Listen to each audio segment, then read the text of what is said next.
Hello again, and welcome to another episode of Face to Face Shorts, the same great podcast you all know and love, but in a smaller, bite-sized, more manageable, delicious, snack-like portion. Yeah, exactly.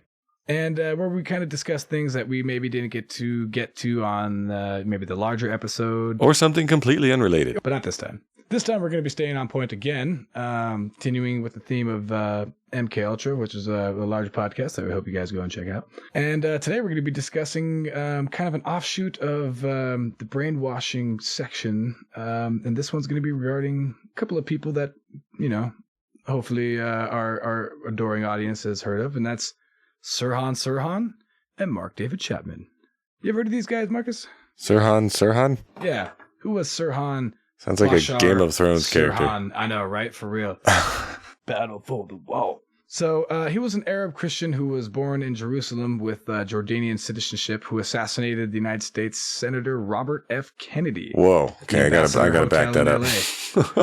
That was back in June 5th of 68. So yeah, murked JFK's little birdie right after he gave a campaign speech, by the way. And he was like on his way leaving, and he went through what was like a last minute exit strategy change, and he ended up going through a serving kitchen where Sirhan was waiting. And I guess around 12:15 a.m., Sirhan is alleged to have fired a .22 caliber revolver, which surprised me when I was looking this up or whatever, because I knew there was some kind of shenanigans, but I didn't know about 100% of the specifics. I didn't know that he fired a little .22.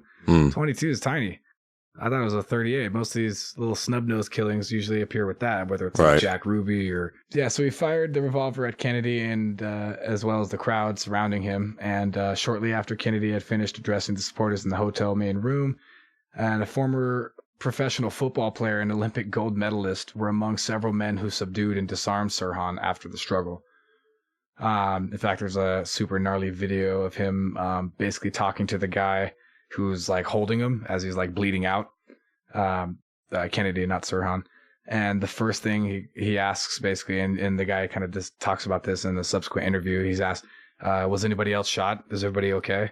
Which is pretty cool that you just got shot. You just got shot and you're concerned about everybody else. The first thing he said is like, holy crap, how bad is it? Like, is everybody else okay? Like, what happened? So Kennedy was shot 3 times. Once in the head and twice in the back, like his brother, with a 4th bullet passing through his jacket, which they were never able to forensically match up to Sirhan's gun, which would cause a lot of contention later on. He unfortunately died a little more than a day later at Good Samaritan Hospital, which is located just a mile away. 5 other people in the party were also shot, but they luckily all recovered. What separates this super terrible assassination from, you know, all the others in history, you know, American history? You know, why talk about this one? Well, frankly, because it's rife with eyebrow-raising fucking weird shit, dude. So, despite the fact that Sirhan admitted his guilt and recorded a confession while in police custody, a lengthy, publicized trial followed. And surprisingly, the judge didn't accept his confession and denied his request to withdraw his plea of not guilty in order to plead guilty. So Sirhan... Wait a minute. Sirhan wanted to plead guilty. Okay. Or at first, I think he said he wanted to plead not guilty, rather. That's how he first pleaded. And then he's like, no, I want to change it. I want to change it to guilty, and let's just move on past the... Just don't even have this trial. Yeah, I can't remember the preliminary hearing or whatever. Yeah, let's just get this over with. And the judge said, no, you're going to trial, homie. Like, we're going to make sure that we're going to see what happened here, which is surprising to me because, you know, most of the time with things that happen like this, a lot of people are like anxious to sweep it under the rug. You know what I mean? Sure. So Sirhan also asked that his counsel disassociate themselves from his case completely, which the judge asked him, why you do? No, that's not going to happen either, you know? And so judge asked him what he wanted to do about sentencing. And Sirhan replied, quote, "I will ask to be executed," end quote. So the judge also denied Sirhan's request for that. Jeez. And denied his request for counsel to be withdrawn. And coincidentally, or I guess not coincidentally, his counsel also entered another motion to withdraw, but from their own volition. So not only was he like, hey, you guys should get out of here, should leave, but they were trying to leave. Trying to leave, dude. And again, that's what I'm saying. So everybody in this freaking case, nobody in this case, rather, wanted to talk about what was happening trial, but the judge, which is so surprising, which is thank God, because he's the only one who has the power to be like, no, we're going. Like, if you guys have to get new counsel or not, like, this is happening. Like, I thought that was bizarre, but that was also kind of interesting because there's that internal self-destruct mechanism that we were talking about. Oh yeah, in the main episode. In the main episode, MK Ultra 2, when we discussed the Monarch mind control, specifically the Delta programming, where their adrenal output, muscle tissue, stamina, and controlled aggression are all like hyper optimized, and subjects are systematic and robotic in carrying out their assignments. So that's kind of sounds an awful lot to me like what happened as far as could be, coveting things together. So the trial proceeded, and the defense hoped to demonstrate that the killing had been the impulsive act of a man with a mental deficiency. He has maintained throughout, though, that he has no memory of the crime or of even making certain statements in court. Like, for instance, when he was asked if he had shot Kennedy, he said, "Yes, sir, but I did not mean him ill will." I don't know what the hell that means. Like, how do you shoot somebody and not mean them ill will? Exactly. You're like, those two things aren't compatible, sir. This is very strange because even if this is, the whole Delta killing thing, and they have no memory, Delta soldier brainwashing. His behavior in court seems very strange. Like, it's not consistent. It's not like, I don't know what you're talking about. Yeah. I don't remember anything. Yeah. It's like, let's get this over with. Just kill me. Yeah. I did it. I mean, I didn't mean to hurt him, but I definitely killed him. And it's like, I'm not guilty. No, wait, I'm guilty. No, I'm totally guilty. Yeah, exactly. And I don't know what the time period in between those two statements are. For obviously the skeptic in me would be like, well, maybe somebody got to him. Maybe the handlers got back in there and conditioning. Right. Or one could argue that if his brain was messed up, like maybe that's part of why. If the guy's it's a side effect. Exactly. Unfortunately, with like schizophrenia and just people that are fucking loony, like who knows, like what they see and hear. They're not predictable at all, really. Exactly. And stranger still, midway through the trial, prosecutors provided Sirhan's lawyers with the autopsy report that launched 5 decades of controversy.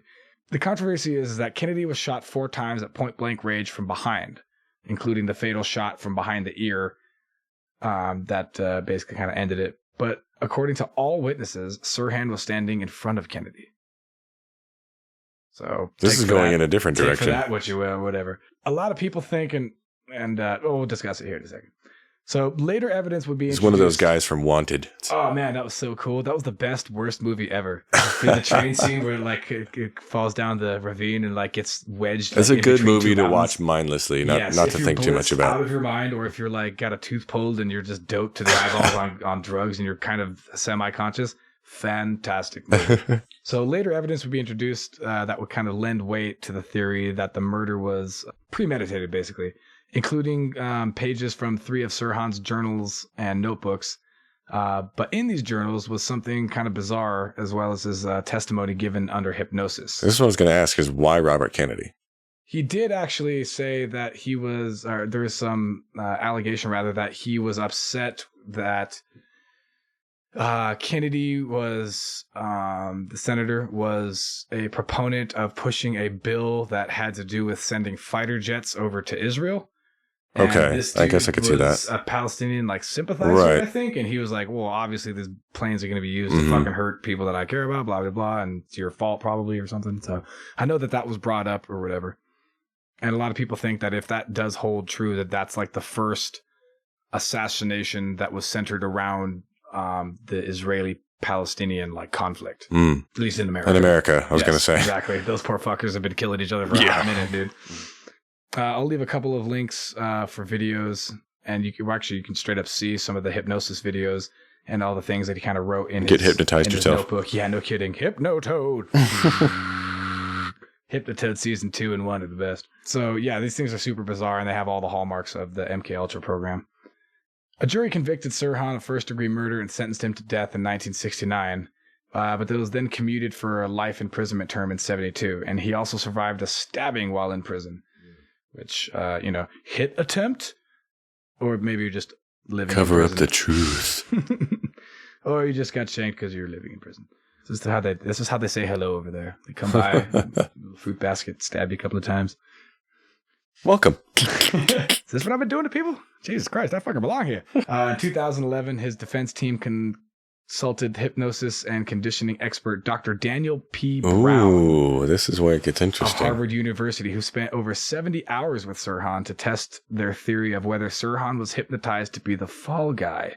I mean, that's a great idea, but I mean, that's quite a while to wait. And if you think about if that holds any water, like, you're gonna train somebody to commit an assassination and then also throw that assassin's life away, but presumably you're also gonna have another guy there who's also gonna take a shot. Why not just because if Sirhan was standing in front and he shot like a couple of people in the crowd, but the person who shot Kennedy was standing in the back. Then you're saying it's a two-man job. Like, did they know that each other were there, or was he just there to help make sure that, like, I see what you're saying. That he became the patsy that he was supposed to become? Was he there to make sure to get the job done, kind of a thing? You know what I mean? But it's like, well, okay, if you already like conditioned and poured all these resources and time into this one guy, i.e. Sirhan, and taking it one step further, if this was orchestrated and he was a puppet, why were they killing Robert Kennedy? Why were they targeting him? Yeah, that's a good question. That's what's the motive? Or whatever. Unfortunately, I have no idea what was going on back then. Because he knew the truth about JFK. Well, that might be the thing too. He did mention that he was going to freaking reopen all that stuff. So I mean, there you go. Maybe it's that. Maybe it's that. But you'd think you would kill him if he actually started to open it up, not just because he said he would, presumably, or maybe he did. I don't know. Are you a historian? Fuck yourself. The doctor said that absolutely, without a doubt, that Sirhan had been programmed, and in 2013, his defense used this basis for his last federal appeal, which he then lost. Yeah, there's no way. Killing a senator, they're not going to let you go. No. The judge said that the psychological report was, quote, though intriguing, held little weight, end quote. So he determined that he was programmed, but they didn't determine anything else from it? I don't know. It said that, the doctor determined that he was programmed, and therefore, some fuckery is afoot somewhere, but that's just one piece of this massive puzzle. You know what I mean? Who programmed him? Why did they program him? Why did they want him killed? And all these other things. This is such J.J. Abrams thing. It's like, if I answer your question, it's just gonna lead to more questions. And then I'll have to think up with answers, and I'll be sitting around in my writer's room, and I'll have to be working, and you know how I hate that. Just give me money.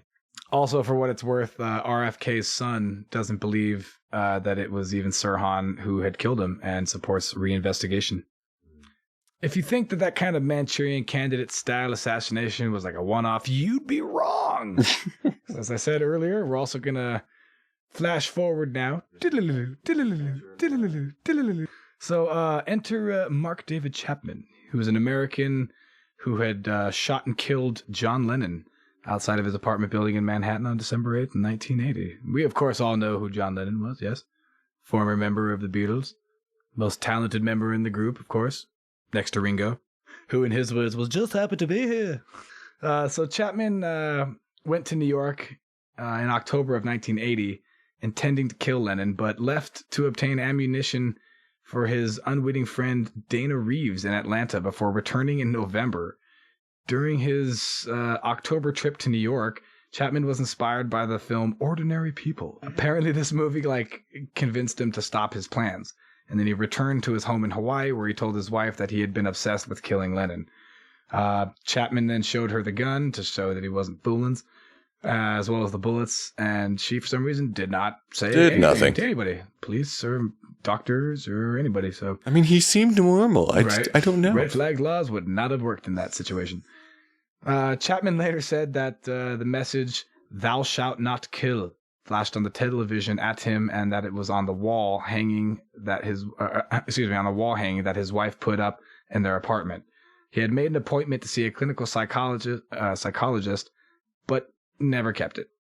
And then for some reason flew back to New York on December the 6th, 1980, 2 days before. So on the morning of December the 8th, Chapman left his room at the Sheraton Hotel, leaving his personal items behind. Basically, he just left behind whatever he wanted the police to find. He knew he wasn't coming back, basically.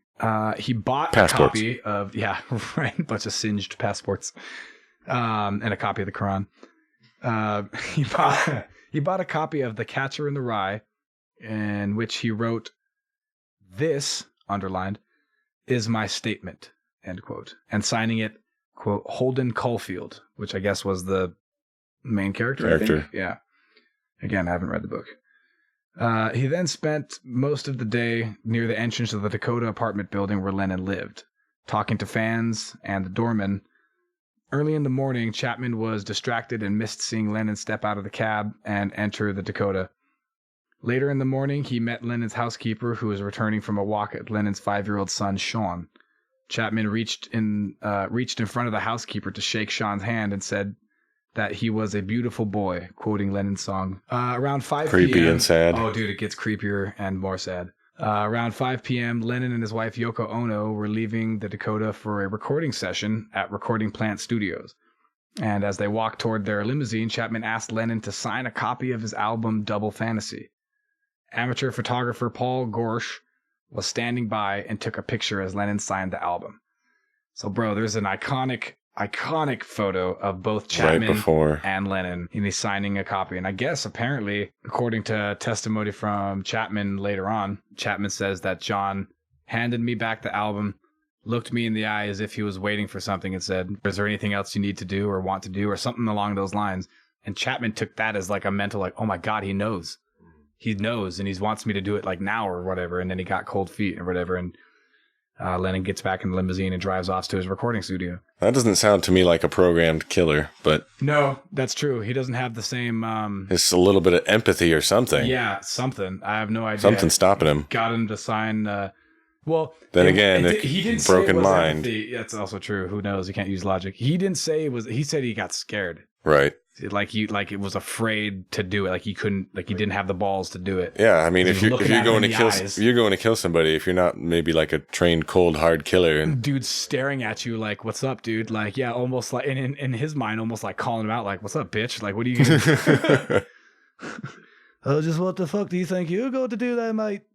You gonna pull a gun on me? I'm gonna be awfully sorry about that.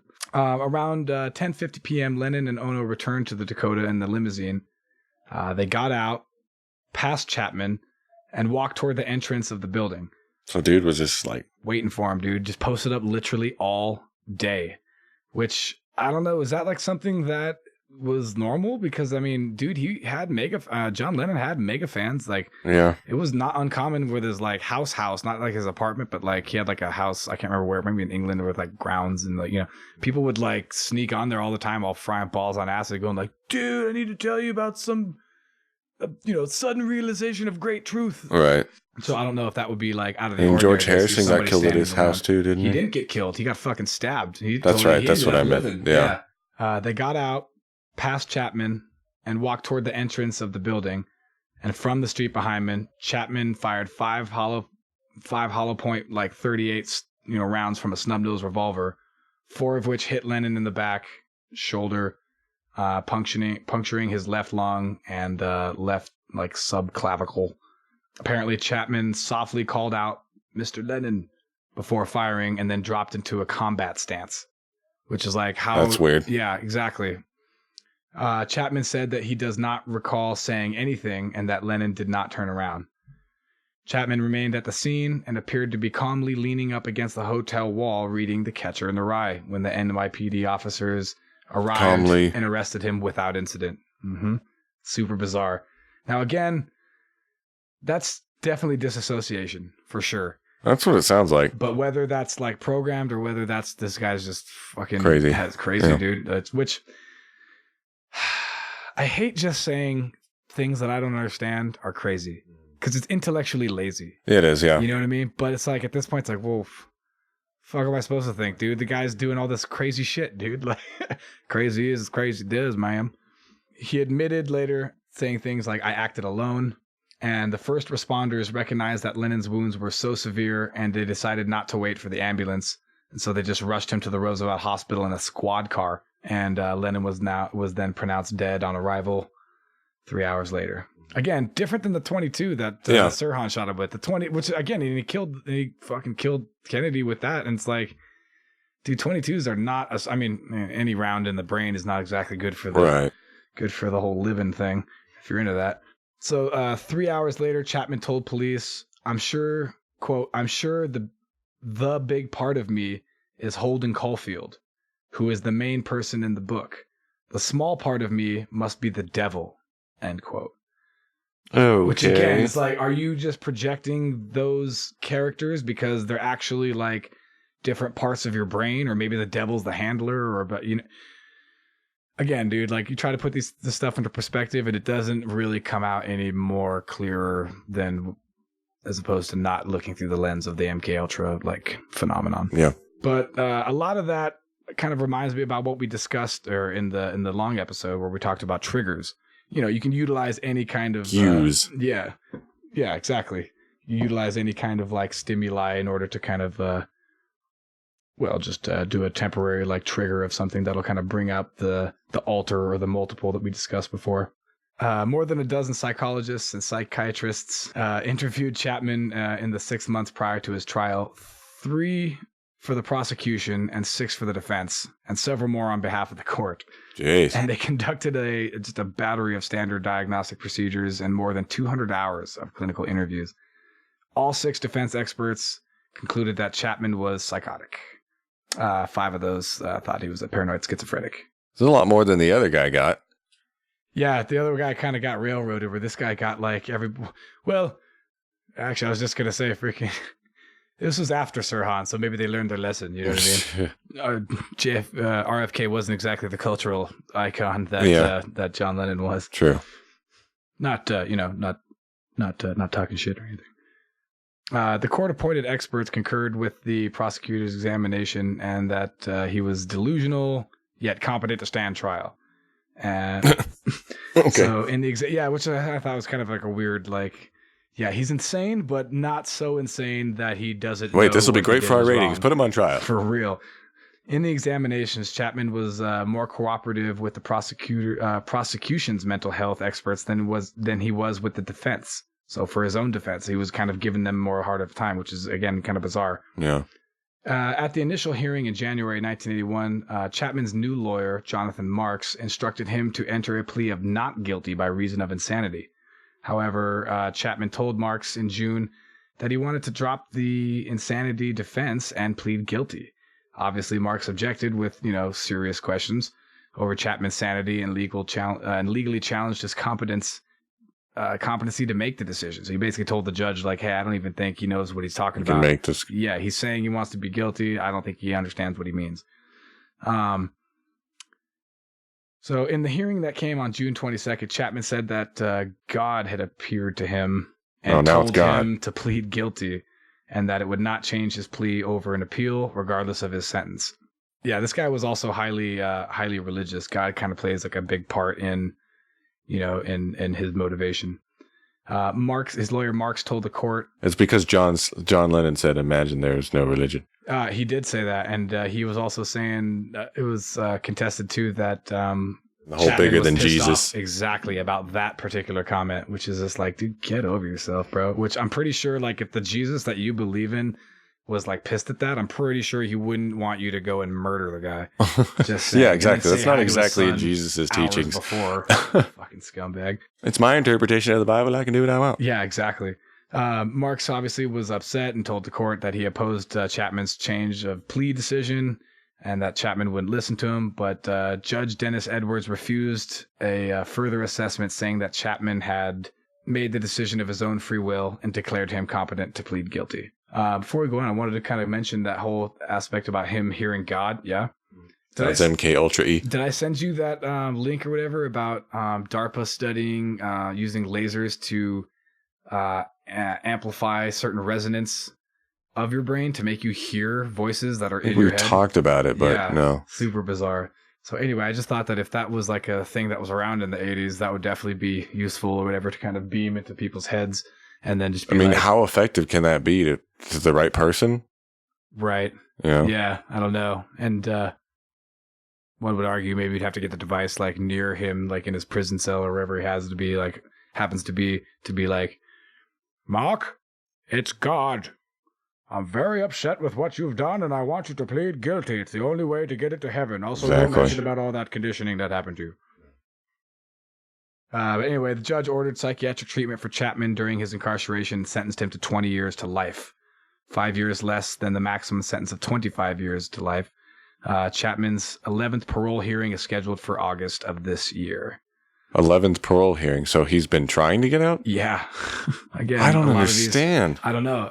See, they all plead guilty and want to get in super hard, and then once they're in for a while, they're like, "I'm just kidding, let me out." Like I'm turning everything around. And at the very end, when he was asked if he wanted to make a statement, he read an excerpt from Catcher in the Rye. Okay. And I read the excerpt. It doesn't mean anything. It's the sentence that talks about the title. So anyway, I don't know. That one has a little bit of a weirdness kind of sprinkled in it or whatever. Maybe he's just a psycho, but he could have been conditioned. Who knows? You decide. Join us next time. Thank you.